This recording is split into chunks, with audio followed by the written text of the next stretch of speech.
Picture the biggest dog you have ever seen. A Great Dane, a Mastiff, maybe a wolf in a nature documentary. Now, picture a tiger standing next to it. The dog looks like a toy. That gap in your head is not an accident. It is one of the strangest blind spots in how you see the animal kingdom. You grew up sorting the world into cats and dogs. Big cats, big dogs. Except one of those categories does not actually exist in the wild. There is no wild dog on this planet that comes anywhere close to a lion. No wild dog that comes anywhere close to a tiger. Not one. Most people assume it is just chance. Bad luck of evolution. That is not quite right. The real reason is buried in your own body, in the difference between a sprinter and a marathon runner, and once you see it, you will never look at a dog park the same way again. This is the story of why one predator got to be a giant and the other one never had a chance. And stick around for the end, because the answer flips the question back onto something much bigger than dogs and cats. So let's start with the obvious question. Where are the wild giants?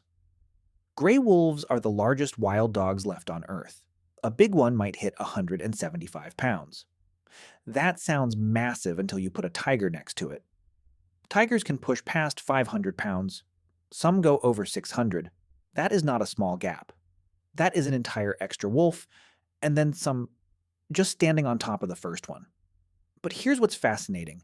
Cats did not get lucky. Lions, tigers, jaguars, leopards, every single one of them is its own separate species, shaped by millions of years of pressure to get bigger, stronger, and more efficient at killing alone. Dogs never went down that road. Every huge dog breed you have ever met, the Great Dane, the Mastiff, the Irish Wolfhound, is not a separate species at all. Genetically, they are the same animal as a Chihuahua. Humans built those giants on purpose in a few thousand years through breeding. Nature never did that job for dogs. So the real question is not why don't big dogs exist? It is why did nature refuse to build one? So what actually killed the idea of a giant wild dog? It comes down to how each animal chooses to hunt. Big cats, for the most part, are solo hunters. A tiger does not chase you for a mile. A tiger hides. It gets close, sometimes just a few body lengths away, and then it explodes. One burst of speed, one set of claws locked into you, and it is over in seconds. That is an ambush, and for an ambush predator, size is a weapon. A bigger body means a harder takedown, more force in that single strike, more strength to drag prey away before anything else can steal it. Wild dogs do something completely different. Wolves, African wild dogs, dingoes, they do not creep up and pounce. They run. They chase prey for miles, sometimes for hours, trading speed for stamina, working as a team to wear an animal down until it simply cannot keep going anymore. Imagine you are one of them right now. You are not looking for one perfect leap. You are looking for a target you can outlast, over open ground, for as long as it takes. Now imagine you are carrying an extra 300 pounds while you do it. That is the trap. In an endurance chase, a huge body is not an advantage. It is a cost.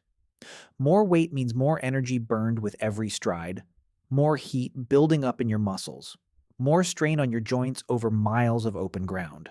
A giant wolf would tire out before the smaller, leaner one even breaks a sweat. So what killed the giant wild dog before it ever got the chance to exist? Its own hunting style did.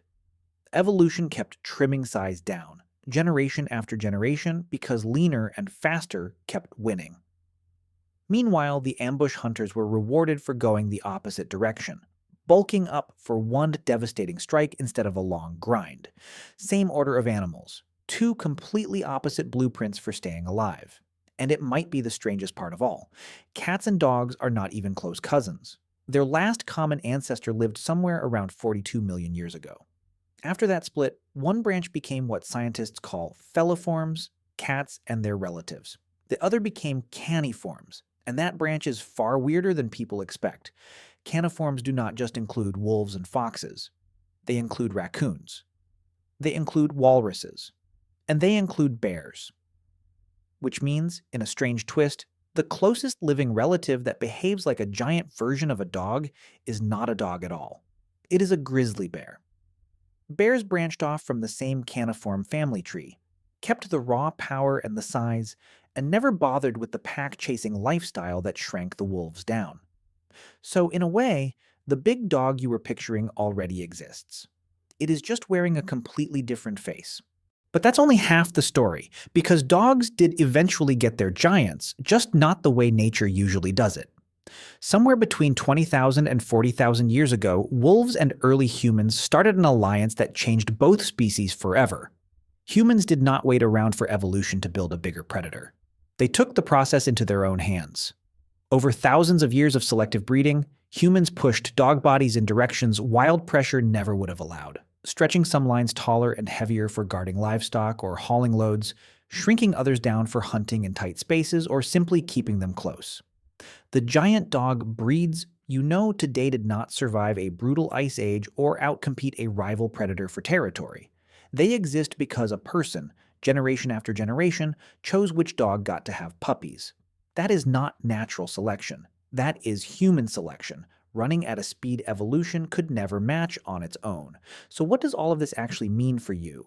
Here is the part that turns back on you. Every time you look at a Great Dane and think of it as some kind of natural giant, you are actually looking at a monument to human choice. Nature spent millions of years perfecting the tiger as a solitary killing machine. It spent that same stretch of time perfecting the wolf as something almost the opposite: lean, fast, built for the long haul, built to survive as part of a team rather than as a lone titan. Two totally different survival strategies, and neither one is wrong. One just happens to look more intimidating standing still. The size of an animal was never really about who could win a fight. It was about how that animal chose to live, alone or together, in a single burst or across a long chase. And somewhere in that split, 42 million years ago, one branch of that family gave up on going big by itself. It waited. It waited until a different species showed up, sat by a fire, and decided to help it become something it never could have become on its own. The tiger never needed anyone. The wolf needed you, and it still does.